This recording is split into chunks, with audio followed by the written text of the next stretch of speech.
Zdravo,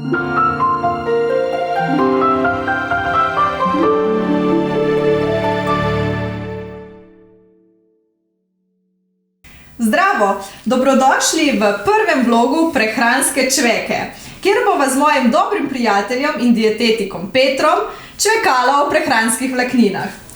Peter, daj mi povej, zakaj so tako pomembne te prehranske vlaknine za naše telo? Ja, veš, Tanja, mi velikokrat, ko govorimo o sadju in zelenjavi, dajmo tega čim več uživati. Običajno vedno pomislimo samo na vitamine pa minerale, ampak tukaj se skrije še v bistvu tretje hranilo, in to so ravno te prehranske vlaknine. V bistvu, zakaj so prehranske vlaknine sploh pomembne? Pač, ko mi jemo živila s prehranskimi vlakninami, smo dlje časa siti, to se pravi, bomo tudi manj pojedli.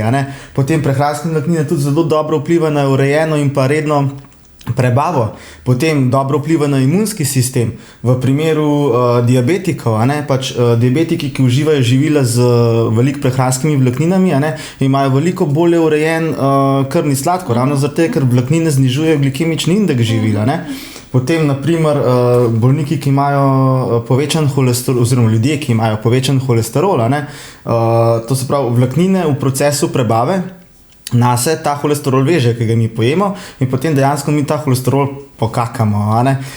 Potem vlaknine tudi zelo dobro vplivajo na naše črevo, pa če zdaj to vse vzamemo v zakup, na splošno dobro vplivajo na naše dobro počutje. So pa vlaknine sestavljene ogljikovih hidrati, ki so v našem telesu težko prebavljivi. Imamo pa mi v črevesju ogromno enih mikroorganizmov. Koliko jih je? Več kot 100 bilijonov, ne? Ja, to je cirka 2 kile tega.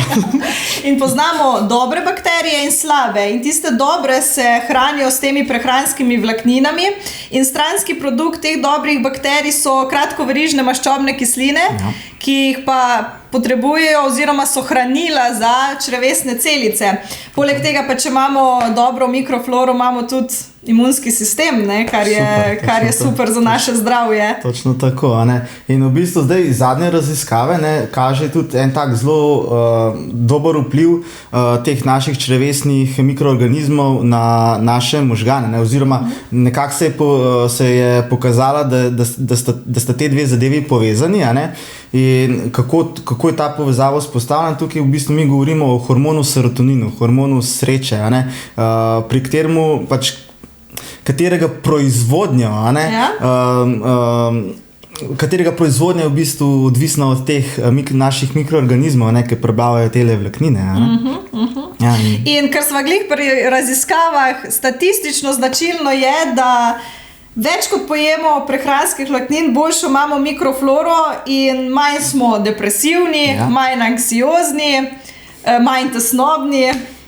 Točno to. In v bistvu, in ti, Tanja, ti pišeš te vse jedilnike.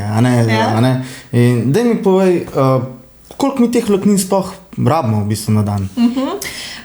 Človek naj bi pojedel 30 gramov vlaknin dnevno. Zdaj, kaj to pomeni? Če bomo mi vsak dan jedli zelenjavo, sadje, polnovredne žitne izdelke, potem kakšne oreščke, semena, stročnice, potem res ni strahu, da ne bi zaužili dovolj prehranskih vlaknin. Je pa res, da ljudje se zadnje čase zelo bojijo živil z ogljikovimi hidrati, ker češ da redijo, in potem posledično si naredijo zelo veliko škodo, ker pojejo premalo prehranskih vlaknin.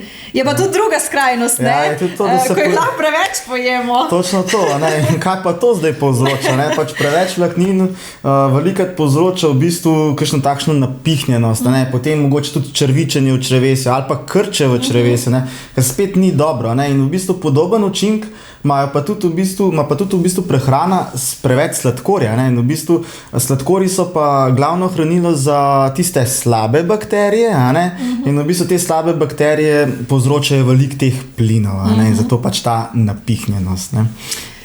Peter, greva na eno kosilo, da zaužijemo nekaj prehranskih vlaknin. Pejva, ampak za začetek si pa prvošla še eno tako minimalco. Zmenjeno, oreščke. Dobar tek.